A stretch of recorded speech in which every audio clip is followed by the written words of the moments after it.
Hello, hello, Sherri. I always love it when we get together. It's so fun, interactive, and I feel like we both learned something or had those uh-oh moments. Yeah. Yeah. Uh-oh or aha. Yes, Sometimes it's both. absolutely, absolutely. All right, Sherri Leopold, when I say your name, I can vision so many things that you do, say, you're interested in, you love, and you're just such a giving person, beautiful inside and out. And I want to thank you for being here today with me. And I would like for you to just give us a short little bio about you and your business. Thank you so much, LaDonna, for having me today. I am the serial entrepreneur. I am the cheerleader of all times. I guess I want to say I have always been a cheerleader. And that's one of the things that I truly love to do in every aspect of my business, which is called option creators. Most people don't see that part of it, but because that's my umbrella. But actually, some of the things that I do inside option creators are I do have the WoW Warrior platform, which you are a proud part of. I know. WoW standing for Woman of Worth. So it's Woman of Worth Warriors. And in that part, I have that's part of my visibility platform. I have an awards program that honors women who stand up and stand out as that unrepeatable miracle that they are, just like you, LaDonna, who are absolutely sure they are here to inspire and encourage other women to win also. They are living their legacy out loud. And this type of woman is who is in all parts of the Wow Warrior platform. Some of them, that's an award that I do in Women's History Month where I honor people that fall into that category that have those characteristics. But also, I have a Wow Warrior magazine in which I have contributors and columnists and advertisers in that. And then I also have the Wow Warrior show, which airs on Everyday Woman TV. And then I have a Wow, Look Who's Here, which is a super fun social media show that I love doing. And, that's a big part of what I do. I do some other things in network marketing and some affiliate marketing things. People sometimes don't see those overtly, but I would say most of all, LaDonna, every single thing I do is I want to help you go farther, faster. Whatever tool I have, I'm going to help you do that. Whether it's my social media, whether it's lending my voice, whether it's volunteering with you, whatever it is, that's what I want to do is I want to help you go farther, faster, because that is actually what my legacy is. That is beautiful. That is beautiful. And you know what? All of those words resonate with everything that you do, and so many more that you haven't even mentioned. Um, I'm going to give you a sentence that you use quite often, and I want you to tell me from your heart, mind, and soul what it really means to Sherri Leopold. Stand up and stand out as the repeatable miracle you are. I love it. And you saw, I said it. Standing up and standing out as the unrepeatable miracle that you are is an acknowledgement that you are a literal one of a kind human being. Your DNA is not repeated anywhere in the world. Over 8 billion people, and there's not a single person who has your DNA or who is you, which means you are so incredibly unique that nobody can say what you say the way you say it. Nobody can do what you do. They can't create content. They can't write books. You could take the same course and you could be a speaker. You could both speak and it wouldn't sound the same because you are that one of a kind, unrepeatable miracle. I like to say we're all snowflakes, right? When you see a snowstorm, I know have in Texas, we do here, but when you see that all the snowflakes look the same that are the falling, but they actually, if you looked at them under a microscope, there isn't one that is alike there either. Even though they resemble one another, even twins, that are identical twins, they may look the same. They won't like the same foods. They don't like the same sports. They won't watch the same TV. Like it's because we have our own unique DNA. That's what it is. I want people to fall in love with who they are as that one of a kind, unrepeatable miracle. No qualifiers. That's right. No qualifiers. And, that is, we talk about this every day when we go to training, when we're speaking, be authentic. That's Yes. what you were saying. Be authentic. I can't be Sherri. I Right. can go and do a lot of things with Sherri that look very similar, but it will not be Sherri because we're different. We're unique. We are treasures. And I've had people, LaDonna, say, "Oh, I want to be like you," or like, and I was like, "Oh, my lands, why would you want to do that? Like, you'll be so much better being you. Like, that's the thing that you're excellent at. That's the thing you're good at.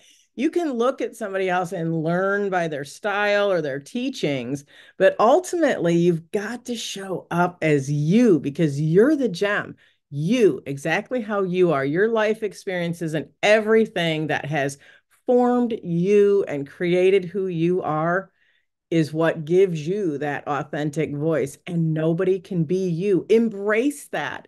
People will say, well, I'll get more speaking gigs if I lose 20 pounds or I do this. I'm like, stop it. You don't have to have qualifiers. It doesn't matter what you look like. If I close my eyes and I listen to your message, I'm going to get exactly what your message is. It's not about how you look, how you sound. Just be you, embrace you, fall in love with you. Absolutely. I say quite often, you are the only you. So be the best you that you can be. Because I really believe from my heart that that is so true. You don't get to do it over. You have one life, you have one journey. Live it. Live it. And Yeah, and I think also I want to point out something because it just keeps coming up for me lately is that there is oftentimes you have the thrill of the hunt, and this is what I've heard it referred to as is like we're so busy trying to get somewhere or be something that we're forgetting to really embrace the present and enjoy the journey of where we are. Because let me tell you, once you get to wherever that is that you have in your mind, where do you go next? The thing is, we're on a number line that's infinite until we're put to rest, right? Like, so even though we may have a goal and we accomplish that goal, we might set another goal. But the fact is, that goal isn't a start and stop. Our lives aren't a start and stop, they are a journey, it's a continual process. I call it the number line of life. Like we're always on it, right? Sometimes we go farther and sometimes we fall back, but we're on that journey. And when we get so consumed with, I got to get there, wherever there is, we don't ever take time to celebrate if we hit a goal. If we get there, then we're so addicted to that hunt that we'll just go, what's next? What's next? Instead of celebrating the things that you do accomplish. You know, absolutely. we've got to Reward. take that time. Yes. Reward yourself. Reward yourself. Now, the next sentence I have for you, Sherri, is you've already talked about it maybe a couple of times a roundabout way, but I really want you to do some soul searching with this one is how you really came to this and what you really want people to know. It answers it by itself, but I want it from your heart and soul, Sherri. Okay. Love yourself first and the most. Absolutely. So I personally believe that if you do not love yourself, other people cannot love you. To the degree to which you love yourself is the degree to which other people will be able to love you. When you are hating on yourself or degrading yourself, you will naturally gravitate towards people who do the same to you. Absolutely. And That is the space that you create in that dynamic. And so this is why we have to really, really mind our mind. I just did a speaking engagement this weekend, and I actually have in my tool belt now an actual video that I can show you how important the mind your mind is, because I had this person do an exercise, and it proved to, it was 100 people in the audience, that she couldn't maintain the same strength when she was saying something negative about herself. Absolutely. And you And know, it was so powerful, and I could hear the wow, like in the audience. yeah, And even afterwards she said, "Oh my gosh, it was like you were in my head."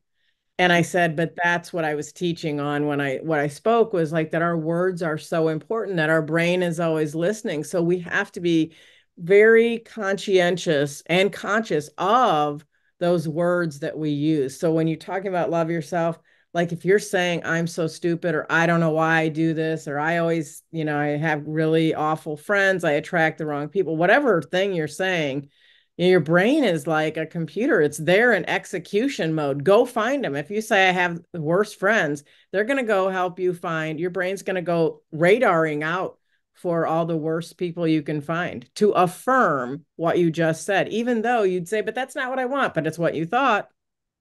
absolutely. And you know what? And that kind of goes with, again, what we talk about is that put yourself around the right people. Is that like when I was a child, even I was very slim and I was not overweight as a child, but she would always say, "If you eat that, you're going to be fat. If you Yep. eat any more, you're going to be fat." When I was a teenager, I was a whole whopping 124 pounds. And in her mind, I was fat. So what did I think, Sherri? I was fat. Yeah. My hair was ugly. I looked too much like my father, so I'm ugly. And when I met my superhero at 15, he always told me I was beautiful, still does. Even though I'm no longer 124 pounds, guess what? He loves every pound on me because he's in love with me. I Yes. need to be in love with myself and surrounding myself with people. I have better vibes. I have those positive vibes. When I see Sherri smile, she gives me that positive vibe. I don't think I've ever seen Sherri unhappy. I'm sure there's times where she's frowning, but I don't see it. And it's the same with me. I love to share smiles. If someone asks me what is my number one thing that I love to give to others, and that's my smile and then my knowledge. Because I just think if you're in a happy spot, your whole day is set up different. Would you Yeah. agree? And LaDonna, you know what? Your actions, and this was what the exercise that I did at the engagement was, that your actions follow your thoughts. It's why I say all the time, mind your mind. And it's exactly that. This is why you gravitated to feeling completely loved, and therefore you could love yourself. He taught you what was lovable about you to make sure that you understood through his actions, right? And that changed your thought process about, maybe I'm okay. I am okay. Wait a minute, not maybe. I am okay. Like I am beautiful. I am just me, and just me is amazing. And as I point out again, 1 in 8 billion. How is that an accident? And I'm a Christian. I don't deny any of that or whatever. That's just me, and anybody can do what they do. That's what I do. But my thought is, when we deny that and we say those things to ourselves, it's like looking up to your creator, whoever, and saying, "You made a mistake. You're wrong. I'm terrible." And it's like, I'm not willing to do that because I know that's not true. And I'm not going to disagree with him. I am an unrepeatable miracle, as are you. And I know who I am and I know whose I am. And that is what defines me. Absolutely. I'm right on that same ship with you, my friend. Same ship. And so What brought you, Sherri? We talked about the Warrior. You have different situations. You have your magazine, you have your TV show, you have your different things that you do with WOW. What really made you think that that needed to be created? What made you think that you wanted to go on that journey with your business and create WOW? Thank you for asking that, LaDonna, because I don't know if I've ever spoken about this really in an interview, actually. So it was kind of a multitude of things, really, but I grew up in a home with domestic violence, and my mother was an incredibly strong woman, and it was her one weakness, if you want to call it, was him. And I don't say that to say he was a bad person. He was a great human, except when he was drinking. And so it was kind of a confusing thing as a child, but and part of it was because I couldn't understand how she was like this strong, competent woman at work and at home, and she could fix anything and think her way through any situation. She was like a solution queen. But I couldn't understand that seemed like a place that she wasn't able to figure it out. And that actually goes back to what we just talked about is I feel like she didn't know her worth in that area. She was unclear on that. And the thing we didn't say about the things that we talked about, which has led to the Wow Warrior, is really it's all about choice. You know, if she had chosen something different, she would have had different choices. And I always say choices create change. When you change your choices change. And it's like if you do this time, then somebody else can't act the same way they've always acted, right? When we make different choices, our choices change because it forces the other person. And it drives me crazy when people say, I don't have a choice. You always have a choice. And that's actually kind of what led into the Wow Warrior because I wanted to shine a light.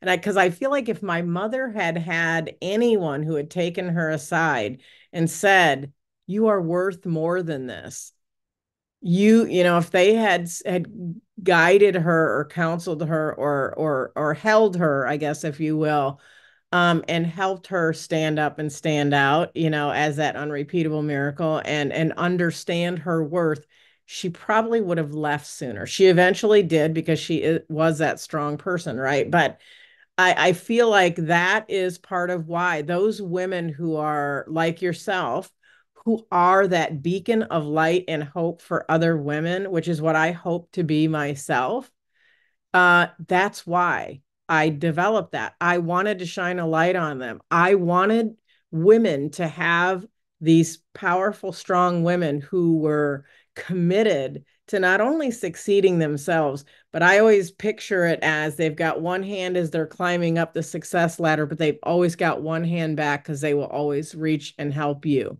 They will show you the way.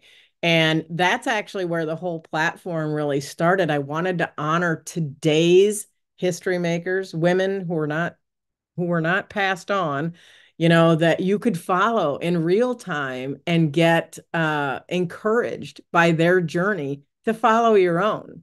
So that's kind of how it started. I'm not sure I've ever shared that. I've never heard you share that. And when I was looking at my calendar and I'm like, oh, Sherri, I'm going to interview Sherri today. I've never heard you share why you created the wow. And I really wanted to know, and I think people need to know why.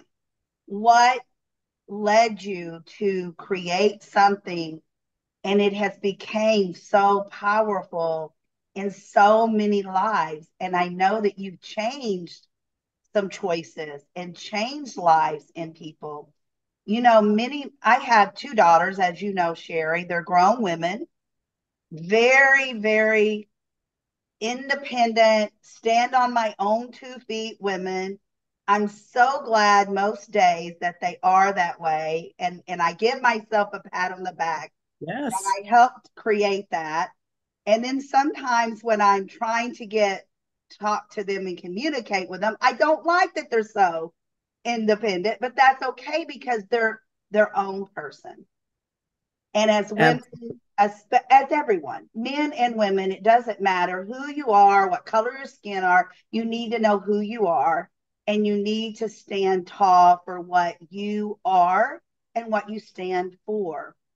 But when they were young, going to school, I don't remember the grade, they would be so embarrassed and hate because guess what? I would let them out at the schoolhouse and I would yell out the window, make good, great choices today, or make better choices than you did yesterday. And guess what? With my grandchildren now, I do the very same thing. And I have three teenage grandchildren, all the same 18, 16, and 15. And then I have the 5-year old grandson. And even the 18-year old, I'll tell him, make great choices. And he'll say, Mama, I got it. I'm like, okay, show me. Because I've taught my family, Sherri, and I don't know if you believe this, but I truly believe this in my heart. Take, for example, Seth, the 18-year-old grandson, or even my son in law, which is a grown man. Let's take those two men in my life, two of those. If they go out today and they make a choice that is not great, that is good, that is damaging, it's not only hurting them, it's hurting all of us as a family because guess what? That's the kind of family we are. If Yes, it's my the daughter collateral goes damage. out and makes a bad choice today, it's going to affect me and daddy somehow, mentally, physically, or monetarily. Let's face it, it truly is.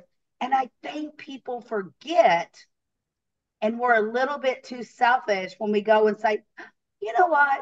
I just want to skip school today. Well, guess what? That's not only going to affect you, just an example. And I, even as an adult, if I make a bad choice today, it's going to affect my husband, my children, my grandchildren somehow. Absolutely. That's that collateral damage, and that was the thing that, my mom didn't understand. There was a lot of collateral damage in her not leaving and her not standing up for herself. I'm sure she thought that was just only about her. And she thought, well, I'll just take it. It's my problem. I created it, but it created a problem for all of us children. And one I don't think she could have ever anticipated at the levels that it did. And you know what? The thing is, I always say in that situation, though, I'm not sad about any of that. I don't have any regrets or I don't have any hatred or anything for that. I am actually 100% grateful for everything I went through. I would not be the strong woman I am today if it weren't for that. That has helped formed who I am and the ability to help other women, especially stand up and stand out and not ever question their worth like that and provide a platform for those who are a little farther ahead in that journey of knowing their worth to shine so that women have that example my mother did not have. Exactly, exactly. So before we wrap up this session, I really thought that we should touch base on how you feel, what it is, and what do you see the future being for your Stop Self Bullying movement?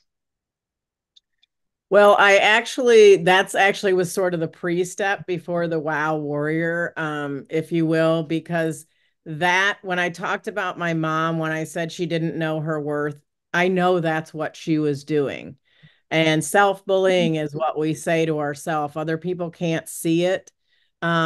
But because, as I pointed out, your thoughts, your actions follow your thoughts. So whatever you're thinking up here in inner voice, I'm stupid, I'm fat, nobody will like me, I can't get a good job, I'm going to be broke forever. All these things that we say with that inner voice, we might not even say them out loud. Sometimes we do, but a lot of times we don't even say them out loud. That runs on repeat up there. And because our actions follow our thoughts, If we say I'm always going to be broke, you take the $10 that you have instead of hanging on to it for whatever might come up, you go spend it on something. See, that action followed the thought, I'm going to be broke, and you made it true. Right. Like, and so that part of that is I'd really like to bring more awareness to that. I have taught a course in the past. I am working on a membership site as we speak, because I want to teach. I have some classes that I've taught, like who am I? Because that's an important thing to knowing your worth, is knowing who you are, what are your core values, and those things. And also, because when you know your core values, people can't shake you from them, and that's how you stay grounded in your worth. But also the stop self-bullying. I've actually taught a class on that, on how to catch yourself. I teach you a technique on how to snap out of that sort of negative behavior pattern, but also how to teach other people in your family and your network how to catch you if you're saying things that are unflattering to yourself, because your brain is always listening. And so that's all coming in the form of courses up into the future. I do speak still on it, and part of it is just simply to become aware. I talk about it in my book, Self-Bullying, What to Do When the Bully Is You, about becoming an ACE. And ACE is an acronym for A, you acknowledge that you self-bully, that you say terrible things to yourself. You have to acknowledge that and become aware of that. That's that A. And the C is to change. You have to make the change, right? And catch yourself and use the techniques to change that behavior. And then the E is evolving. It's your evolution to, I was that person and now I know who I am. And when I know who I am, I will always stand up and stand out as that unrepeatable miracle. So our goal is always to become an ace, right? I always say an ace is the highest card in the deck. It's also can be used as the lowest point total, ace 2, 3. It means it's flexible, so it can change if necessary, but either way, it's always powerful. I love what you just said. And in today's world, I look up and I'll see the news and it makes my body cringe that children are shooting other children in schools, at parties, at birthdays, at weddings and celebrations. And I think to myself, what lives, what kind of visions are in their heads before this point? I'm not saying they all have a horrible life because I don't know, but Right. something is there that has transitioned them to think of themselves being so depressed, negative thoughts. And I always think, how did we get here? And how are we going to fix it? Not how maybe we're going to fix it. I'm saying, how are we going to fix this? Because we must. It's not adults anymore, it's children affecting other children's lives. And it makes me cringe. It makes me scared. It makes me sad. And I can't even imagine being that person or in that family. And I And think those are that come all comes back to choices, right?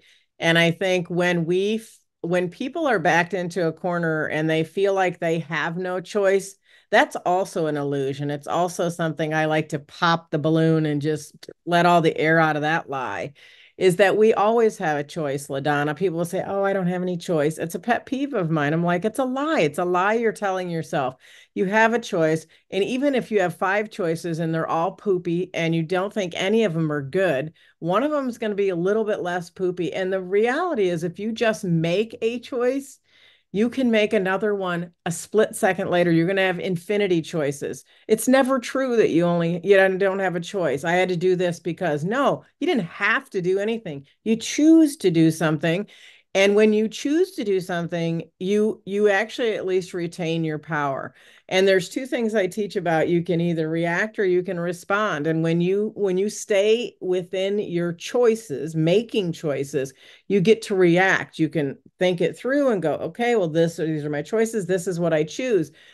But inaction is a choice. And when people don't act, like, and this is how some of that lashing out comes out, right? They like, I don't know what to do. I don't have a choice. This is happening to me. I'm being bullied or this or that.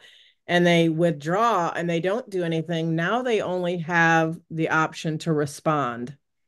And for those people that continue antagonizing and stuff like that, now what you're going to get is a reaction. Absolutely. It's going to be a reaction you don't like. Exactly. And that goes to what I teach a lot on is it's not it's not a challenge that you cannot respond to, and it's all about how you react. When I had If you have a car accident, how are you going to react? Are you going to make a fool out of yourself? Or are you going to go and ask, is everyone okay? And That's a then deal with it. choice. It's your choice. Yep. It's how you react to it. It's how you react to it. If you only have $10, like you said, for example, if you only have $10, are you going to go spend that $10, your last $10 on food or a tube of lipstick? That is your choice and that is your reaction. How are you going to react? Now I only have $10, but I need really $50. How am I going to react? I'm going to go make more money somehow, some way, or am I just going to go to bed and cry about it? Well, It's a it's your choice. choice. How are you going to react? Choices React. create change. You change your And choices change. every example I just gave you, you can probably vision people in your head that have Yep. made go make more money. And you are probably visioning right now that one that went to bed and cried about. Yep. And it's okay to cry sometimes. I'm not saying that. Yeah. No, But you yeah, have to agreed. react and say, okay, I'm going to cry now. Now I'm going to go make more money. You know? Yeah, and when the go make more money is the respond part, right? That's the difference between respond and react. When you are in reaction mode, you have no power. You have no power because you have waited until something happened and then and it's a lot of times emotionally disproportionate to what it should be because you've reacted instead of taking it in, taking a breath, thinking, what do I do with this, and responding. Just like the accident scenario you put out there, you can choose to jump out of the car and say, what are you doing? You're stupid, whatever. Or you can come out and say, well, this is unfortunate. Right. What are we going to do here? Do you have an Yeah. insurance card? I mean, like that, Yeah. that's a response, not a reaction. And Exactly. you know what? The thing is, the whole situation is going to go one way or another, depending on whether you choose to react foolishly, you a lot of times, or whether you respond with thought and consideration. Absolutely, absolutely. And that is something I've had to learn over the years, Sherri. I don't know. I mean, I don't think I'm the only one. I always say the old LaDonna, if someone would say something negative to me, would snap, snap, snap back Yep. and show them they're wrong. The newer LaDonna is like, I am so sorry that you feel that way. Or I'll just smile and be on my merry way. I will not react foolishly like I used to and say, oh, I'm going to show you. I'm just like, okay. And that's a perfect example, LaDonna, what you just shared of the sentence choices create change. When you change your choices change. Since you've done that and adopted that thought process, you're happier, aren't you? Oh, absolutely. Blood pressure There's it. That's better, that's what happened. You changed your choices and anxiety now your better. choices expand. Even now when my husband of 41 years comes to me and he's negative about something, I'll say, huh, I'm so glad we have that issue because it could be so much worse. You A know, 100%. the grandson's car needed a new transmission. Well, we had to figure that out. And when my husband was I'm like, wow, I'm so glad that we have our grandson and his issue with the transmission, because think of all the grandsons out there, how much more it could be. He's healthy, he works, he does what he needs to be a great human. It's just a transmission, people. There's Yeah. nothing we can do about it except sell the car, which is not feasible, or get it fixed because I'm not giving him my car. you know? Well, and what you're talking about is really perspective, right? And it's perspective that tends to poke at that, react or respond to. How you perceive the situation is exactly what you said. You're like, well, at least he has a car and it can be fixed. You know, they could say it's just wrecked beyond anything, and then that would be a completely different scenario. You know, you can be grateful that it's something that can be fixed. So see, that's something I teach as well, and I know you probably do too, is that, you know, finding gratitude in all situations of any kind, even bad ones. You will always become a better human when you stay Absolutely. in the gratitude lane. Yes. And that's the newer LaDonna. The old LaDonna would not react like this or observe. And I wanted to end this with this powerful message that we're talking about, because I truly believe we all need to sit and think about how we're going to deal with each and every day with our lives. And Sherri, I've chosen to smile more, be Yes. more positive for myself and my family and my bubble, everyone in my bubble, even strangers that's outside of my bubble. Sometimes I will share that smile because that may be the only interaction they have that day. So, Sherri, with that, this has been a perfect interview. And Thank I you. just love you to pieces. And thank you for Love. giving us this time. And you're just, your mind is up and above. I'm telling you, you have so much to share and you're willing to share. So thank you. Have a beautiful rest of your you. day and your week. And I will see you, everyone. Bye bye Thank you. now. Thank you.